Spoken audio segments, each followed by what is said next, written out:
Seja muito bem-vindo à nossa dica de Direito Constitucional aqui no canal da Vale Brasil Concurso. Eu sou o professor Magno Assis, vou deixar aqui para você o meu Instagram. Qualquer dúvida sobre essa matéria que eu colocar aqui ou sobre qualquer outro assunto desse e outros editais, pode me chamar no meu Instagram, @magnoassis44. Segue lá que eu estou sempre postando dicas, questões, desafios aí para os candidatos da Polícia Militar e de outros concursos também. Essa dica aqui é de Direito Constitucional, uma dica rápida aí de 30 minutos. Né? Se você ainda não é inscrito no canal, eu te convido a se inscrever no canal da Vale, porque aqui a gente só vai postar vídeo para você relacionado a concurso público. Não vai ter vídeo de outras coisas, Big Brother, esquece. Só vai ter vídeo relacionado a concurso público. Então é importante que você, além de se inscrever, não custa nada de graça, você vai lá, ó, no sininho aqui e ative as notificações, porque tudo que surgir desse concurso ou de outros concursos, você vai ser avisado em primeira mão. Então, quando você se cerca de pessoas que estão imbuídas no mesmo objetivo que você, eu quero que você passe no concurso, para você falar assim, eu era aluno da Vale, eu era aluno do professor Magno Assis, e eu passei no concurso. É muito bom para a gente ouvir isso todos os dias, a gente tem um feedback positivo. Então se inscreva no canal, ative as notificações, deixe aquele like que ajuda muito a gente continuar postando aí, dicas gratuitas para você. E se você ainda não é um aluno da Vale, aqui embaixo no card você consegue por um preço muito especial. Se você quiser estudar 2 concursos ao mesmo tempo, a gente tem esse pacote aqui para você. Não deixe de conhecer o pacote para a Polícia Militar de Minas Gerais, curso de questões, PDF, tudo aqui para você, aqui no link abaixo. E lembrando que vamos estar em algumas cidades antes da prova. Governador Valadares e Iftiol Otoni, 2 semanas antes da prova, a gente vai estar no sábado e no domingo.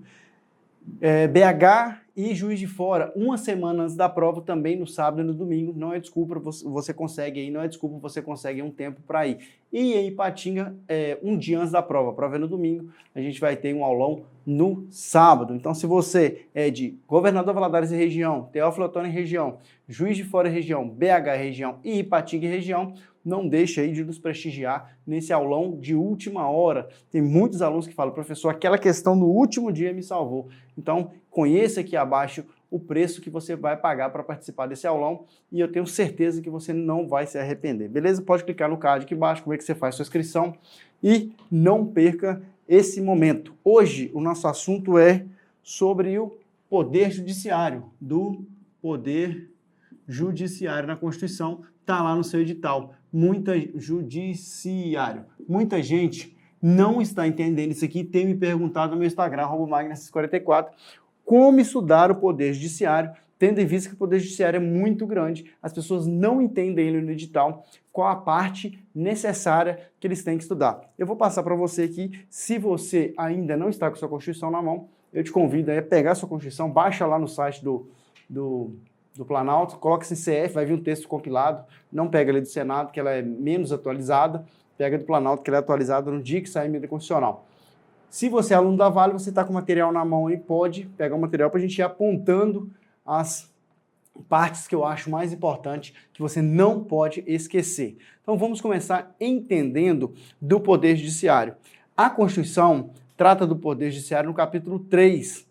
Então, desse capítulo 3 ali da organização do Estado, temos o Poder Judiciário. Só que, abra o seu olho para o que eu vou dizer agora. No edital, não tem o capítulo 3, então muito cuidado com isso. Muito cuidado, porque tem muita gente que está errando por estar estudando coisas que não vão cair na prova. Então, se você não tem aí o cronograma ou edital verticalizado, procura o pessoal da Vale aqui, pega o edital verticalizado para você não ficar boiando e estudar coisas que você não precisa estudar. Então, eu vou até abrir o edital, que eu não sei se dá para passar para você, mas a essa altura do campeonato você já tem que estar com o seu edital na mão aí. Então, para não ficar dúvida nenhuma, acho que eu não consigo passar isso para você na tela. Mas, para não ficar dúvida nenhuma, a gente vai pontuar aquela parte do Poder Judiciário que realmente vai cair na sua prova. Porque não adianta você estudar, saber tudo e estar estudando coisa errada, coisa para mais. Do mesmo jeito que você não deve estudar coisa para menos, estudar coisa para mais também é ruim. Então, dentro do capítulo 3, eu estou com o edital aberto aqui, dentro do capítulo 3, não fala da seção 1 não fala da seção 1. Dentro do capítulo 3 já vem falando, ó, seção 7 e seção 8. A seção 7 e a seção 8 que você deve estudar do Poder Judiciário. Mas para você entender, dentro dos órgãos que compõem o Poder Judiciário, nós temos os órgãos militares, que é o que realmente vai cair para você. Então, vem comigo aqui para você entender essa hierarquia necessária no início, apesar de que essa parte não vai cair, mas para você entender.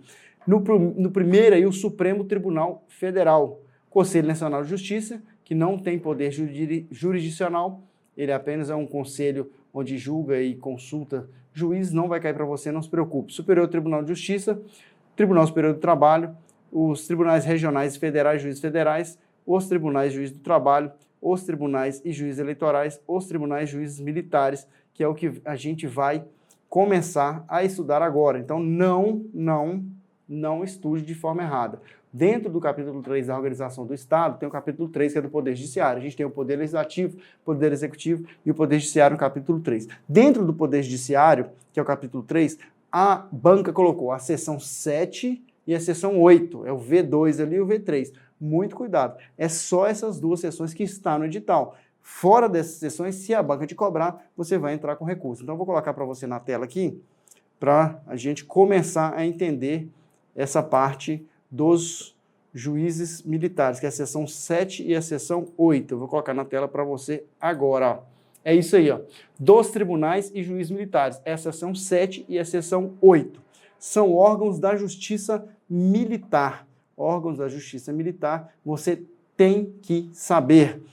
Tem que saber composição, tem que saber quais são as prerrogativas, tem que saber também quais os tipos de crime que a Justiça Militar da União está sujeita, quais os tipos de crime que a Justiça Militar dos Estados está sujeita, principalmente o Estado de Minas Gerais, que tem tribunal militar. Alguns estados não têm, na verdade a maioria não tem, temos 3 estados, a gente vai entender isso aqui dentro da Constituição, essa parte da Justiça Militar, que cai muito na prova. Então, são órgãos da Justiça Militar, eu vou pontuar para você aquelas partes onde a banca mais pega e você não pode errar. Órgãos da Justiça Militar no artigo 122 da Constituição.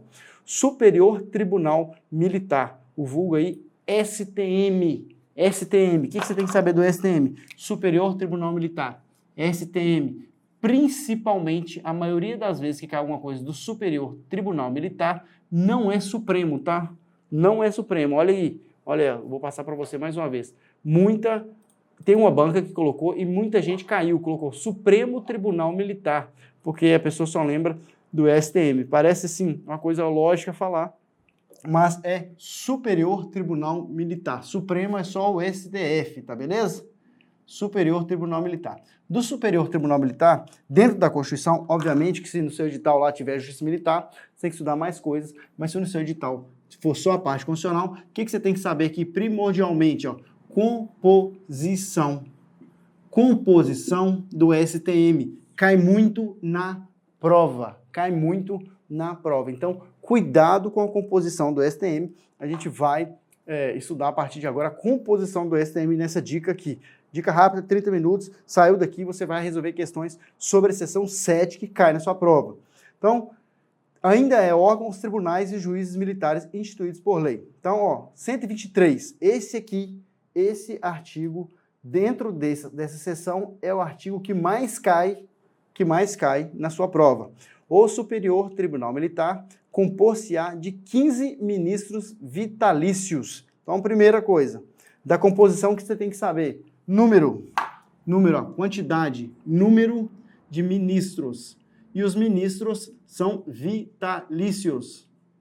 Vitalícios. Ou seja, não são pessoas que vão ser juízes por algum tempo e depois vão sair. Lembrando que quando a gente for falar de justiça estadual, a coisa vai mudar. A gente tem ali alguns juízes que são juízes por um tempo, principalmente os militares, e depois de ser juízes, fica ali na condição de militar normal.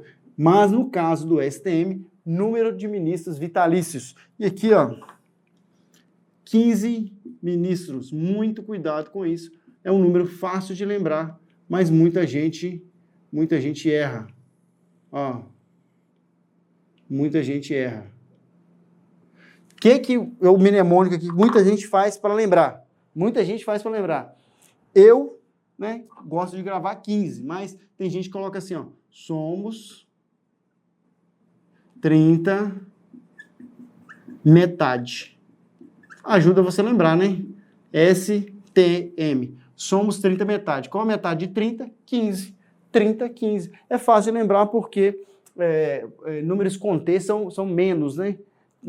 Você não vai colocar aqui 12, porque muita banca coloca aqui 12. Então, toda vez que a banca quer confundir, ela coloca aqui 12, 15, 19, 11, igual o ministro do STF. Não confunda o mnemônico que muita gente usa. Quem é meu aluno aqui na Vale sabe que eu não sou muito fã de mnemônico, a pessoa às vezes apoia aqui, mas nesse caso ajuda. Somos 30 metade, 15 ministros. Essa parte do número de ministros você não pode errar, porque isso se cair, você aí consegue matar uma questão que é muito fácil, porque é decorado. O segundo aí, a segunda parte tem que lembrar, nomeados pelo presidente da República. Então, ó, quantidade, número. Agora, a segunda pergunta, número de ministros vitalícios. A segunda pergunta, ó, quem... Isso aqui é aqui, né? Somos 30 metade. Quem nomeia? Quem nomeia? A pergunta é o STM. O STM fica onde? Em Brasília, não é?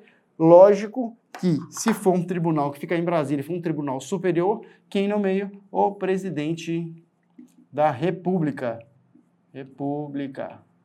Quem nomeia o presidente da República? Muita banca coloca isso aqui de forma diferente e muito candidato erra. Presidente da República. Tem uma banca que colocou que é o general não sei o que lá. Não caia nessa pegadinha. Então, dentro desse artigo 123, conseguimos tirar várias questões. Depois de aprovada a indicação pelo Senado Federal. Então, quem nomeia o presidente da República? Quem aprova?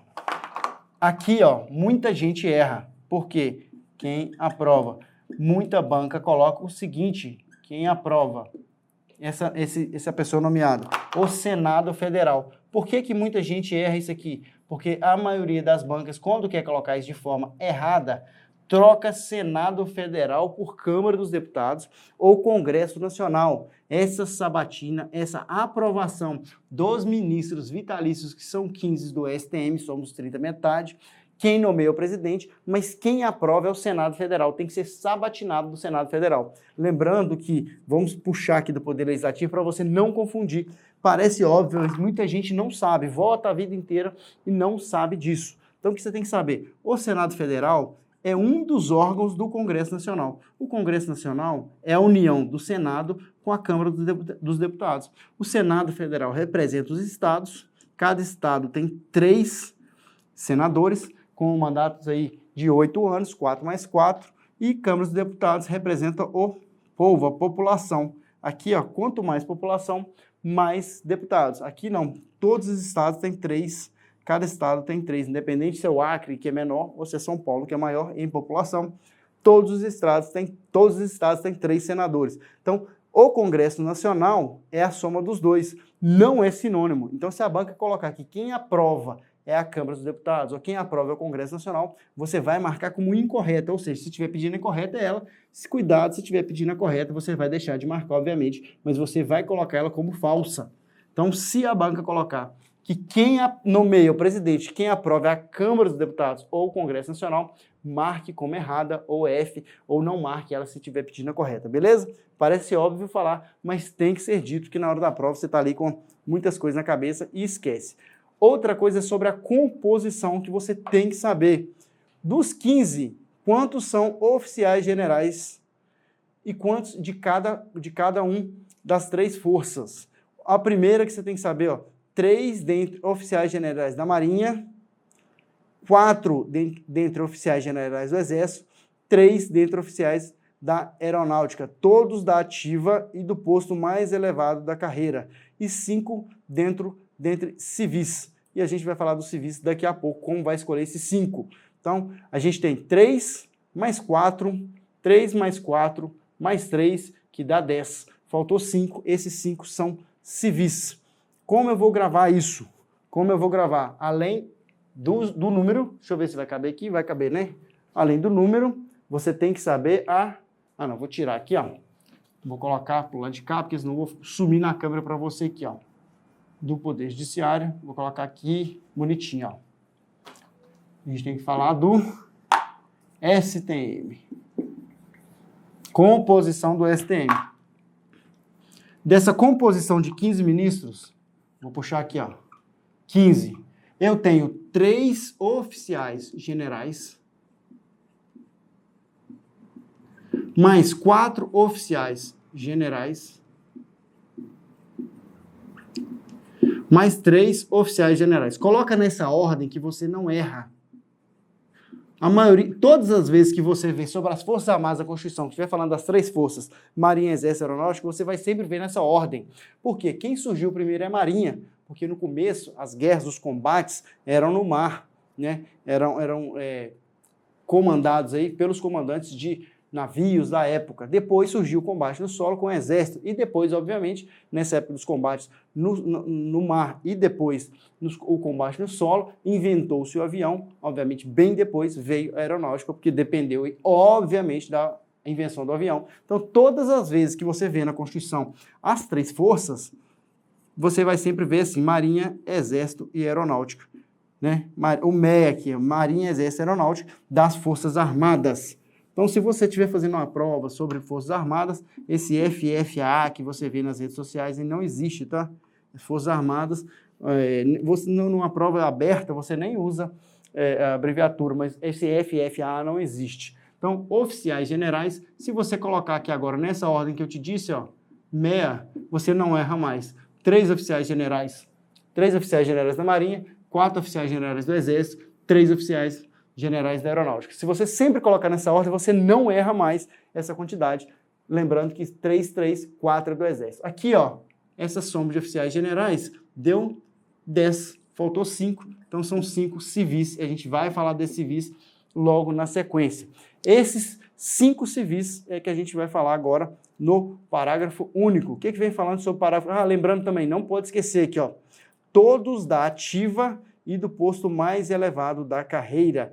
Mas por que é oficial general do posto mais elevado? Já quis colocar aqui que se depois surgir uma guerra ou qualquer situação que esse posto de oficial general passar para um posto superior, vai ser do último posto da carreira. Lembrando que hoje o último posto da carreira é oficial general, isso para o Marinha, Exército e Aeronáutica. Lembrando que para a Polícia Militar o último posto é coronel. Entendido isso aqui? Não esqueça, são todos da ativa. Tem banca que outro dia colocou que podem ser da reserva. Não caia nesse imbróglio da banca, ó. Todos da ativa e do último posto.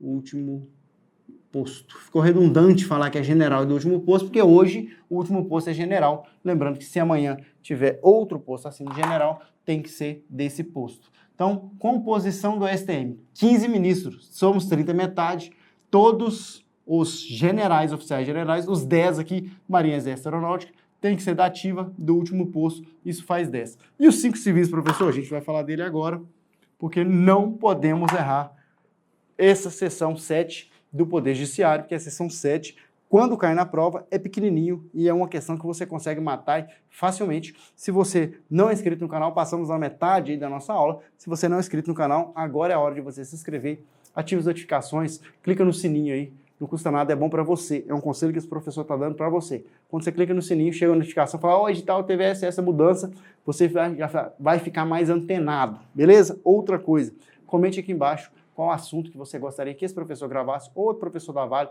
comenta aqui embaixo se você tem dúvida em algum material de questão, qualquer dúvida que você tiver, ou me chame no meu Instagram e também curte esse vídeo que ajuda muito a gente, beleza? Outra coisa que você tem que saber, e esses civis, vou mudar aqui, ó, o parágrafo único diz o seguinte, lembrando que temos uma emenda constitucional 122 de 2022, por isso que eu quis trazer esse material. Essa emenda constitucional de 2022 tem grande chance de cair na sua prova. Se você tiver com material desatualizado, pegue aí um material atualizado, porque tem uma emenda constitucional de 2022. Se o seu material está diferente do que está aqui, pega o material e atualiza ele. Não estude com material desatualizado, beleza? Os ministros civis serão escolhidos pelo presidente da República, dentre brasileiros com mais de 35 e menos de 70 anos de idade. Então, perguntas e respostas sobre esse parágrafo único que você não pode deixar de entender. A primeira coisa que você não pode deixar de entender é esses 5 civis. Os 5 civis, agora eu vou puxar aqui para você entender. Esses 5 civis, ó, quem escolhe? Porque aqui você tem que entender que dos 5 civis, o presidente, além de nomear, ele escolhe. Os oficiais generais, ele não escolhe, ele nomeia. No caso dos civis, quem escolhe também é o presidente da República. Não é a mesma coisa que nomeia, tá? Quem escolhe, no caso dos civis, é o presidente da República. Muito cuidado com isso. Não confunda a questão da escolha com a questão da nomeação. Então, tem banca que já fez o seguinte, coloca que oficiais generais é escolha do presidente. Muito cuidado, o presidente só escolhe entre os civis. Ah, aposentou um, faleceu, aconteceu alguma coisa, saiu um ministro, a gente não chama de juiz, né? A gente chama de ministro. Saiu um ministro, de 15 que virou 14. Esse que saiu é civil, então tem que ser reposto por um civil.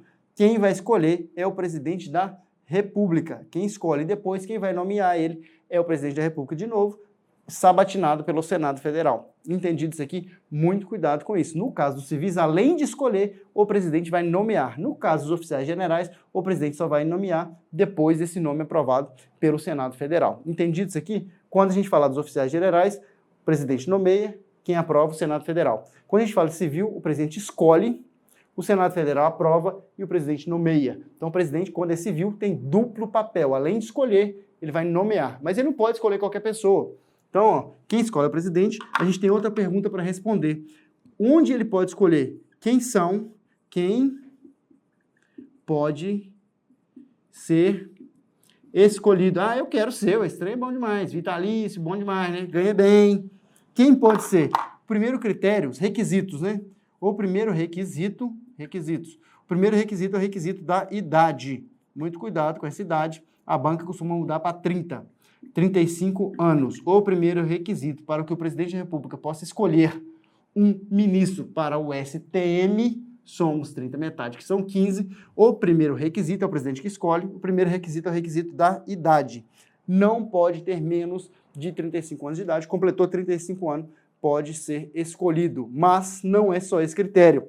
Dentre advogados de notório saber jurídico, conduta libada, com mais de 10 anos de efetiva atividade profissional, 2 por escolha partidária, dentre juízes, auditores e membros do Ministério Público e da Justiça Militar. Então, dentro desses 5, eu ainda divido aqui por 3 mais 2. Então, deixa eu colocar no quadro para você novamente. Não confunda isso. Isso cai muito na prova. Muita gente boa erra isso e é uma coisa muito fácil de lembrar. 3, dentre advogados. Dentre esses advogados, eu tenho alguns critérios objetivos e alguns critérios subjetivos. O que é um critério objetivo? Aquele critério que não tem como discutir. Exemplo, no mínimo 10 anos de atividade na área de advocacia. 10 anos. Isso é um critério objetivo. Notório saber jurídico, conduta libada é um critério subjetivo. O que é um notório saber jurídico? Para mim pode ser alguma coisa, para você pode ser outra. Isso é subjetivo, é do sujeito. Alguém pode ser, achar. O que é a ética? É subjetivo. O que é beleza? É subjetivo. Né? Alguma coisa que eu acho bela, você pode não achar. O que é objetivo? Critério objetivo, nesse caso, mais uma vez na tela para você, esse é o critério objetivo. Aqui, ó. 10 anos de efetiva atividade profissional. Efetiva atividade profissional onde? Como advogado. Então, ó, vou colocar a primeira coisa, o critério objetivo. No mínimo 10 anos, a gente está falando, ó, com mais de 10 anos. Pode ser alguém que tem 12, 20? Pode. 11? Pode. Ó, mínimo 10 anos de atividade profissional. A gente está falando do mínimo, tá? Muito cuidado. O mais de 10 anos. A banca costuma colocar com 10 anos. Então, se a banca colocar com 10 anos, marca como incorreta, pode marcar para minha conta. Porque 10 anos e mais de 10 anos não são sinônimos. Mais de 10 anos quer dizer que pode ter mais. Às vezes a banca colocou isso como erro, a questão foi até anulada, porque tinha 2 respostas. E alguém que copiou e colou esqueceu do mais aí. Mais de 10 anos. E agora a gente tem o critério subjetivo. São 2 critérios, na verdade. Notório saber jurídico e conduta ilibada. O que é notório saber jurídico? Pode variar, né? Ó, mais de 10 anos, notório, vou colocar no quadro aqui para você acompanhar comigo. Notório saber jurídico e conduta ilibada. Então, 5 civis que tem no STM. Desses 5 civis, quem escolhe é o presidente. Ele, para escolher, tem uns requisitos. Tem que ter no mínimo 35 anos de idade e 3 deles vai ser escolhido dentre advogados. Esses advogados têm que ter no mínimo 10 anos de atividade profissional, ou seja, mais de 10 anos, e tem que ter notório saber jurídico e conduta ilibada, que são 2 critérios aí subjetivos. E os outros 2, que a gente agora tem 10 mais 3. E os outros 2? Mais 2. Esses 2, eu vou escolher 1 e 1. Quem são esses 1 e 1? Escolha partidária dentre juízes, auditores e membros do Ministério Público. Aí a escolha partidária não, gente, a escolha paritária. Eu estava dando uma aula de partido político aqui e eu estou falando partidária, paritária. Escolha paritária, ou seja, escolhe um e depois escolhe outro, sempre revezando. Escolha paritária. A escolha ainda é do presidente da República, mas é uma escolha paritária, ou seja, faltou um, vai escolher entre um juiz auditor. A próxima vaga é do membro do Ministério Público da Justiça Militar. Então, dentre juízes auditores, que é os juízes lá de primeira instância da Justiça Militar. Então, desses 2, um juiz auditor, escolha paritária, e um membro do Ministério Público Militar, ou seja, um procurador aí do Ministério Público Militar. Fechando aí os 15, vamos ver se deu 15, ó. 3 mais 4 mais 3 dá 10, faltou 5. Desses 5, 3 entre advogados, com no mínimo 10 anos de atividade profissional, notório saber jurídico, conduta ilibada. 2, desses 2, um vai ser dentro dos juízes auditores, que são juízes de primeira instância da Justiça Militar, e um membro do Ministério Público. São escolha paritária, ou seja, eles vão concorrer juntos aqui. Uma vez vai um juiz auditor e outra vez vai um membro do Ministério Público Militar, compondo aí os 15 ministros do STM. Fechando essa dica, vamos no artigo 124. A gente fechar a seção 4 para você nunca mais errar isso na prova. Saindo dessa aula aqui, vai lá, faz as questões da seção 7, que você não vai errar mais. Artigo 124. A Justiça Militar, competência da Justiça Militar. A gente falou da composição. Eu vou até passar para o quadro aqui, se você quiser dar um print para essa aula, eu vou apagar, que a gente vai falar nesses últimos 2, 3 minutos sobre agora a competência. Então, se quiser, ó, dá um print na tela, dá um print sem a cara, professor, que é mais bonito, né? Ó, um print na tela sobre a composição que você tem que saber. Faça isso no seu caderno, que eu coloquei abreviado, porque o quadro quero escrever o maior possível. Coloque no seu caderno sobre a composição, quem escolhe, quem nomeia, quem aprova, a composição dos 15, para você não esquecer que cai muito na sua prova isso aqui, beleza? Agora eu vou colocar para você o artigo 124, vai dando uma lida enquanto eu apago o quadro aqui. Aproveite para dar aquele like nesse vídeo, ajuda muito o nosso canal. Competência do STM, está no artigo 124, enquanto eu apago o quadro, dá uma lida sobre a competência. Quem compete tem que julgar o quê? Tem que processar o quê? Muita gente confunde o poder do STM, achando que o STM é o último órgão aí da Justiça Militar Estadual, e a gente sabe que não. O último órgão da Justiça Militar Estadual não é o STM. O recurso que alguém protocola lá no TJM de Minas Gerais, por exemplo, não vai para o STM, não é o último órgão, justamente por essa competência que tem na Constituição. Artigo 124.